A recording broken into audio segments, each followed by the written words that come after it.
Sathyajothi films பிரம்மாண்ட தயாரிப்பில் தனுஷ் நடிக்கும் கேப்டன் மில்லர் வெற்றி நடை போடுகிறது உலகமெங்கும். பொங்கலோ பொங்கல், தி சென்னை சில்க்ஸின் happy Pongal. Let the celebrations begin.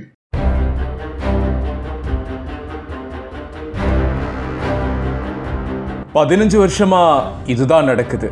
இதை மட்டும் வெளியே சொன்னா எங்க வாழ்வாதாரமே போயிடும். வெளியான ரகசிய ஆதாரம். உள்ள மாடு சொல்லி போட்டு என்கிட்ட வாங்கிட்டாங்க. ரிசிப்ட் பில் கொடுத்தாங்க? அதெல்லாம் எதுவும் கொடுக்கல. அஞ்சி நடுங்கும் அப்பாவி மக்கள். தருமபுரி மாவட்டம் நல்லம்பள்ளி அருகே உள்ளது கோவிலூர். இதன் அருகே உள்ளது ஒகேனக்கல், பெண்ணாகரம் உள்ளிட்ட பகுதிகள். இந்த பகுதிகளில் நாட்டு மாடு கால்நடை உற்பத்தியாளர்கள் ஏராளமானோர் உள்ளனர். இவர்கள் தனித்தனியாகவும் குழுவாகவும் சேர்ந்து மாடுகளை மேய்த்து வருகின்றனர். இவ்வாறு இந்த பகுதியில் மொத்தம் 5000த்திற்கும் மேற்பட்ட மாடுகளை வளர்த்து வருகின்றனர். இவர்கள் தங்களின் விவசாய நிலங்களில் விளைபொருட்களை ஆடி முதல் பங்குனி வரை பயிரிடும் போது போதிய அளவில் மேய்ச்சலுக்கு இடவசதி இல்லாததால் தாங்கள் வளர்க்கும் வளர்ப்பு நாட்டு மாடுகளை ஒகேனக்கல், பெண்ணாகரம் ஆகிய வனச்சரகத்துக்கு உட்பட்ட காட்டுப்பகுதிகளில் பட்டி அமைத்து மேய்ச்சலுக்காக அவிழ்த்து விடுவதை வழக்கமாக வைத்துள்ளனர். இதனால் ஆயிரக்கணக்கான மாடுகள் வனப்பகுதிகளுக்குள் சென்று அதற்கு தேவையான உணவுப் பொருட்களை தேடி உட்கொண்டு வளர்ந்து வருகின்றன. மேலும் அஞ்சட்டி உள்ளிட்ட பகுதிகளில் இருந்தும் இதே போன்று மாடுகளை மேய்ச்சலுக்காக வனப்பகுதிகளுக்குள் கொண்டு செல்கின்றனர். இந்த நிலையில் பொங்கல் பண்டிகை என்பதால் ஜல்லிக்கட்டு போட்டி களை கட்டி உள்ளது. இதன் காரணமாக கிருஷ்ணகிரி மாவட்டத்தைச் சேர்ந்த 9 பேர் கொண்ட குழுவினர் மாடுகளை வாங்க ஒகேனக்கல் வனப்பகுதி சென்றுள்ளனர். அப்போது மாட்டின் உரிமையாளர்கள் இந்த குழுவினரை அழைத்து கொண்டு மாடுகள் மேய்த்து கொண்டிருக்கும் காட்டுப்பகுதிக்கு சென்றுள்ளனர். இதனை கவனித்த வனத்துறையினர் மாட்டின் உரிமையாளர்கள் மற்றும் அவருடன் சென்ற 9 பேரையும் அழைத்து விசாரணை செய்துள்ளனர். அதன் பின்னர் பெண்ணாகரம் வனச்சரக அலுவலகத்திற்கு அழைத்து சென்று ஒவ்வொருவருக்கும் தலா 2000 ரூபாய் அபராதம் விதித்துள்ளனர். இவ்வாறு மொத்தம் 18,000 ரூபாய் பணத்தை அபராதம் என்ற பெயரில் வசூலித்ததாக கூறப்படுகிறது. இதனால் அதிர்ச்சியில் உறைந்த மாடு வாங்க சென்றவர்கள் இதுகுறித்து உயர் அதிகாரிகளிடம் புகார் கொடுக்க முயன்றுள்ளனர். ஆனால் மாட்டு உரிமையாளர்களோ இது தொடர்பாக புகார் கொடுத்தால் தங்கள் மாடுகளை அதன் பிறகு காட்டுப்பகுதிக்கு சென்று மேய்க்க முடியாது என்பதால் புகார் தெரிவிக்க வேண்டாம் என தடுத்துள்ளனர். இது ஒருபுறம் இருக்க, மாடுகளை வனப்பகுதிகளுக்குள் மேய்ச்சலுக்காக மாட்டின் உரிமையாளர்கள் விடும்போது அங்கிருக்கும் வனத்துறையினர் மாட்டின் உரிமையாளர்களிடம் 3000 முதல் 5000 வரை வசூலிப்பதாக குற்றச்சாட்டு எழுத்துள்ளது.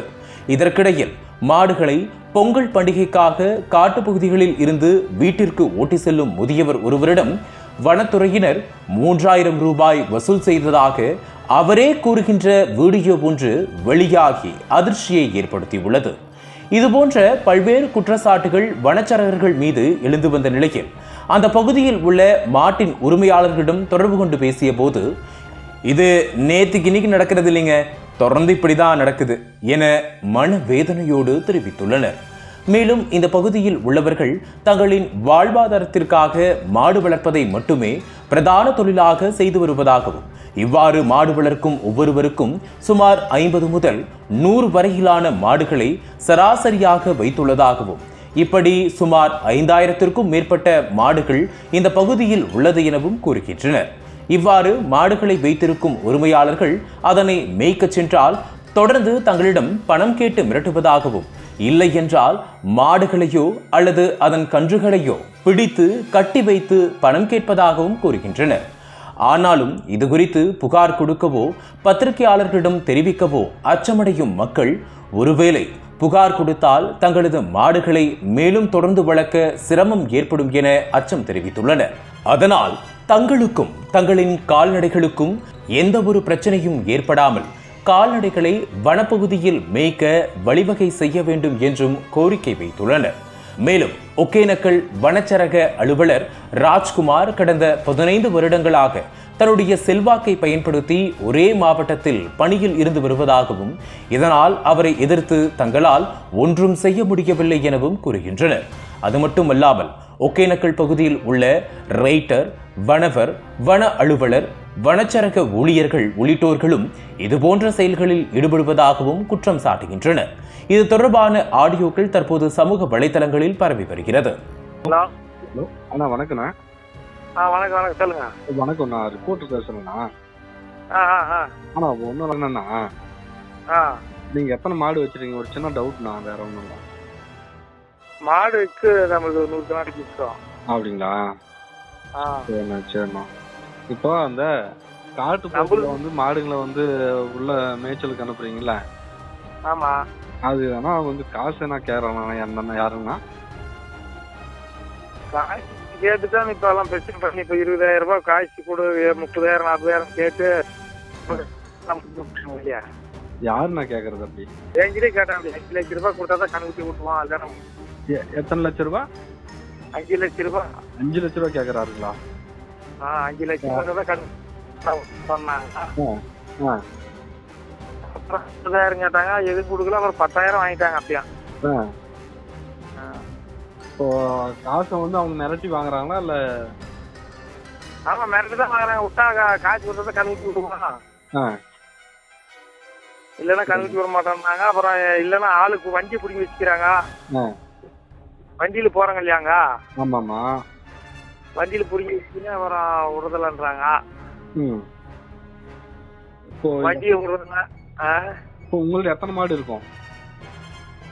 என் கூட மேய்க்கிறவங்களுக்கு எல்லாம் சேர்த்துனா எல்லாம் ஒரு 4-5 பேர் இருக்கிறாங்க. ஒரு 400 கல்யாணம் இருக்கும். ஓ, 4-5 பேருக்கு 400 மாடு அப்படி இருக்கு. இன்னும் சுற்று வட்டாரத்துல நிறைய பேருக்கு இருக்குங்களா? அதெல்லாம் சேர்த்தனா ஒரு 5000 மாடு இருக்கும். நாங்க எங்க குரூப்பு நாங்க 4 பேருக்குமே ஒரு 5 பேர் என்ன இருக்கிறாங்க. ஒரு அதாவது 70 கல்யாணம் இருக்குது, 60 இருக்குது, 50 இருக்குது, இப்படி 100 இருக்குது. இப்படி எல்லாம் ஆளுங்க இதை தாட்டி பற்றி வச்சுக்கிறாங்க. எங்களுக்கு தான் அந்த மாதிரி தொந்தரவு பண்றாங்க. மற்றவங்களாம் யாரும் தொந்தரவு பண்ணல. சரியா? அனல் பறக்கும் செய்திகளை அப்டேட் செய்து கொள்ள நக்கீரன் களத்தை இப்பவே சப்ஸ்கிரைப் பண்ணுங்க.